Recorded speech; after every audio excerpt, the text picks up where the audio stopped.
بسم الله الرحمن الرحيم. الحمد لله رب العالمين والصلاة والسلام على أشرف الأنبياء والمرسلين أما بعد فأستعيذ بالله من الشيطان الرجيم بسم الله الرحمن الرحيم. السلام علیکم ورحمۃ اللہ وبرکاتہ. عزیز طلبہ کرام، امید کرتا ہوں احباب خیر سے ہوں گے.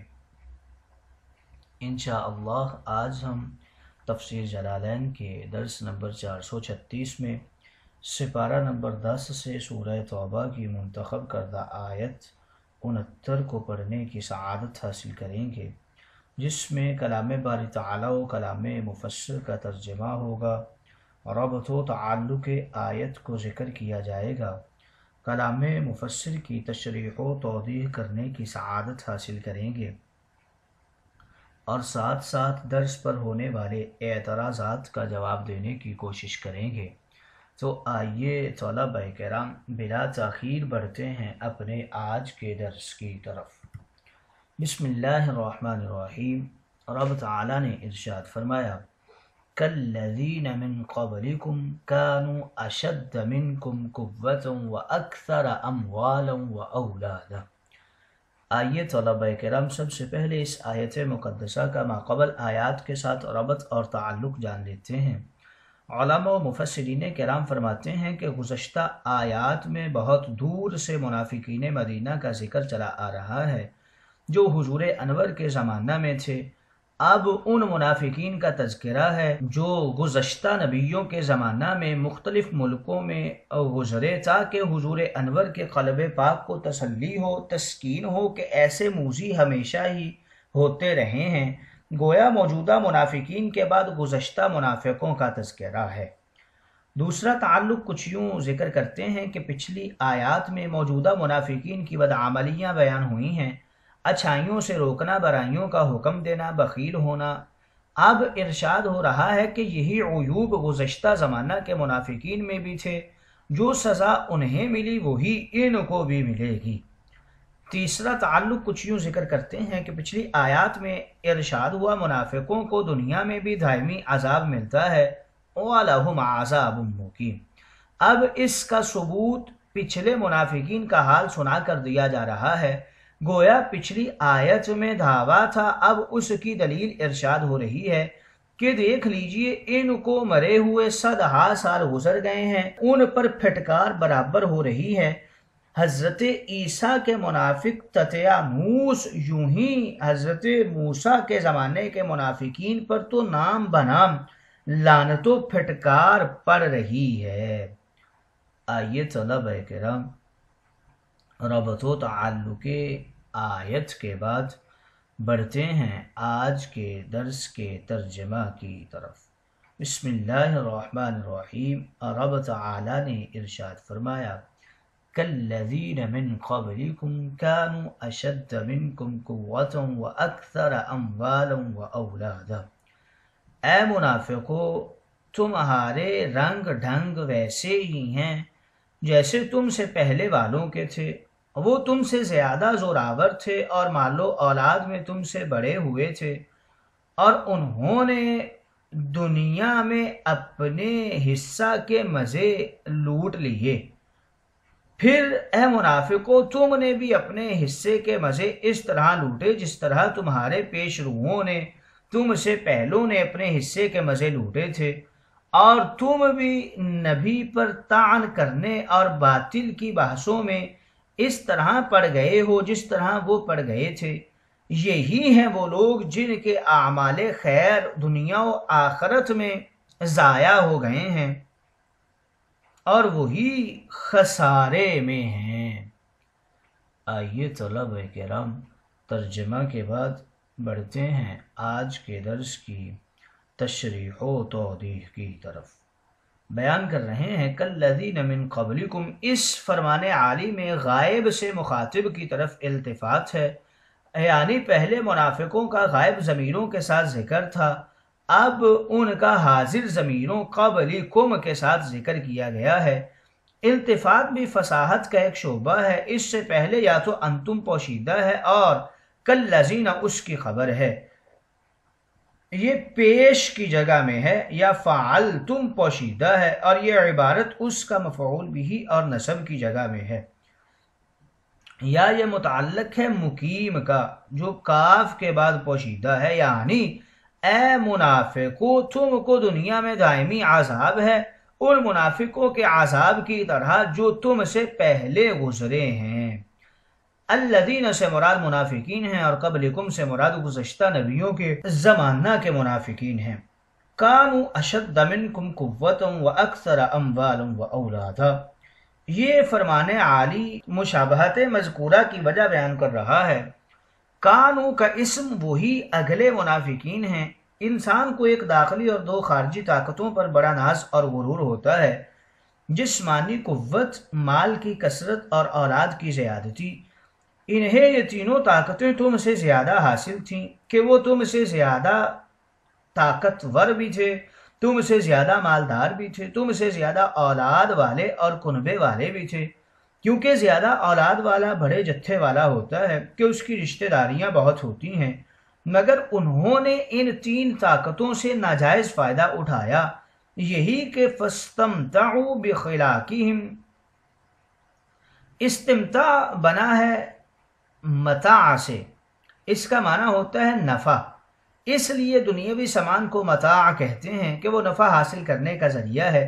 استمتاع خوب نفع حاصل کرنا، نفع سے مراد دنیاوی نفع ہے، عیش و آرام ہے، تکبر ہے، اور نبی کی مخالفت، مسلمانوں کو ذلیل سمجھنا وغیرہ ہے۔ باب استفعال درازی مدت کے لیے ہے، یعنی عرصہ تک وہ لوگ نفع حاصل کرتے رہے۔ خلاق بنا ہے خلق سے، اور اس کا معنی ہے حصہ۔ خلق کے چند معنی اور بھی ہیں، جیسے پیدا کرنا، خلقکم وما تعملون، گھڑنا بنانا، تخلقون، اس کا معنی حصہ ہوتا ہے۔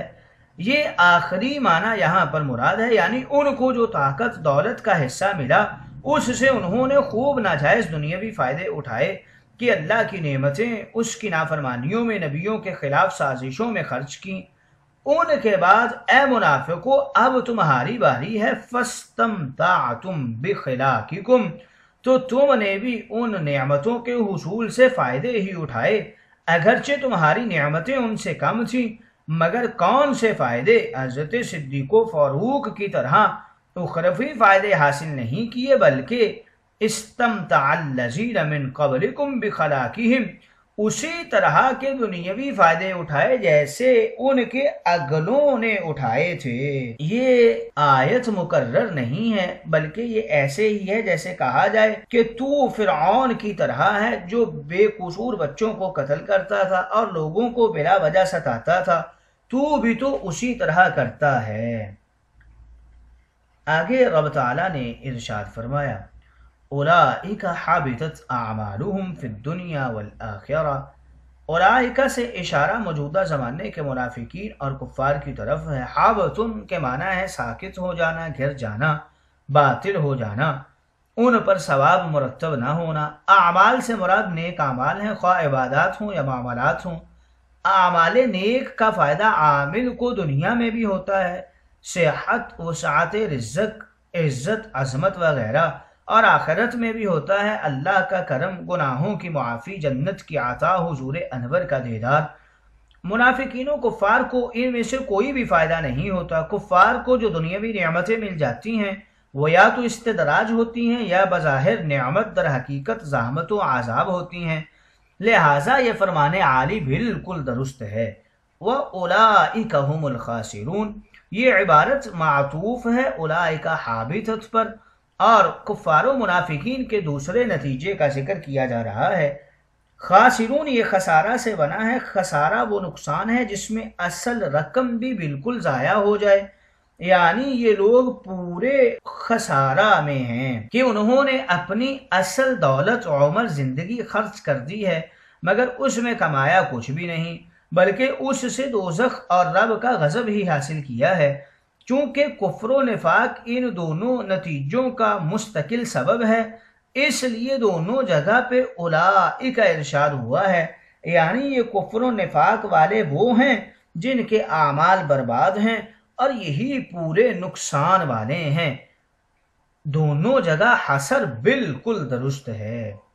گویا خلاصہ تفسیر کچھ یوں بنے گا کہ اے منافقو، تم سب گزشتہ زمانوں کے منافقوں کی طرح ہو، عقائد میں، اعمال میں، دھوکہ بازیوں میں، نبی کو پریشان کرنے، مسلمانوں کو ستانے میں، اور دو طرفہ مسلمانوں کافروں کو راضی رکھنے میں۔ تم میں ان میں یہ فرق ہے کہ گزشتہ منافقین تم سے زیادہ طاقتور تھے، تم سے زیادہ مالدار تھے، تم سے زیادہ آل اولاد رکھتے تھے، تم سے زیادہ کنبے اور جتھے والے تھے۔ انہوں نے اپنے زمانوں میں اپنے زور، مال اور جتھے وغیرہ نعمتوں کے حصول سے صرف دنیاوی نفع کمایا ہے، اللہ کی ان نعمتوں کو اس کی معصیت میں صرف کیا ہے۔ تم نے بھی اے منافقین مدینہ اپنی نعمتوں کو دنیاوی نفعوں، دین کی مخالفت میں صرف کر دیا ہے، انہی کی طرح جیسے انہوں نے کیا تھا، اور جیسے وہ تمام منافقین کفر و گناہ، مخالفت نبی، ایذائے مسلمین میں مشغول رہے، انہی حرکات میں پھنسے رہے۔ جب تم دونوں کے اعمال حرکات یکساں ہیں تو نتیجے بھی یکساں ہوں گے۔ ان کا حال یہ ہوا کہ ان کے سارے نیک کام، صدقات و خیرات، صلہ رحمی، ماں باپ کی خدمت، مخلوق کی نفع رسانی وغیرہ دنیا میں ہی برباد کر دیے گئے۔ ان کے نتیجہ میں انہیں دنیا میں کچھ بھی نہیں ملا، اور آخرت میں بھی ان کے لیے بربادی ہوئی، ان پر انہیں جزا و ثواب نہیں ہوگا۔ وہ لوگ پورے نقصان میں رہے کہ ان کی زندگی کی عزیز گھڑیاں بجائے نیکیوں کے گناہوں میں صرف ہو گئیں۔ بالکل اسی طرح تمہارا بھی حال ہے، تم بھی برباد ہو چکے اور ہوگے۔ اگر اعمال یکساں ہیں تو پھر یاد رکھو کہ تمہارا اور ان کا انجام بھی یکساں ہے۔ آئیے طلبہ کرام تشریح و توضیح کے بعد بڑھتے ہیں اعتراضات کی طرف۔ پہلا اعتراض یہ ہوتا ہے کہ اس آیہ کریمہ میں ایک مضمون دو بار ذکر کیا گیا، فَاسْتَمْتَعُوا بِخِلَاقِهِمْ اسْتَمْتَعَ الَّذِينَ مِنْ قَبْلِكُمْ بِخِلَاقِهِمْ۔ مضمون کی تکرار فصاحت کے خلاف ہے۔ اس کا جواب یہ دے رہے ہیں کہ یہاں پہلا فرمان گزشتہ منافقین کی حالت بیان کرنے کے لیے ہے، اور دوسرا فرمان عالی تشبیہ دینے کے لیے ہے۔ مقصد میں فرق ہے، اس لیے تکرار نہیں ہے، اور اگر تکرار ہو بھی تب بھی کوئی حرج نہیں کہ تکرار بے فائدہ جو ہوتا ہے وہ خلاف فصاحت ہوا کرتا ہے۔ یہ تکرار بے فائدہ نہیں ہے، بلکہ اگر فائدہ مند تکرار ہو وہ تو کلام کو چار چاند لگا دیتا ہے۔ دوسرا اعتراض یہ ہوتا ہے کہ یہاں کالذی واحد ہے اور خادو اس کا صلہ جمع ہے، یہ ترکیب کسی قاعدے سے جائز نہیں ہے، یہاں کالذین آنا چاہیے تھا۔ اس کا جواب کچھ یوں دیتے ہیں کہ یہ الذین جمع ہی ہے، نون صرف تخفیف کے لیے گرا دیا گیا ہے۔ اس کی تائید ایک عربی شعر سے بھی کی گئی ہے۔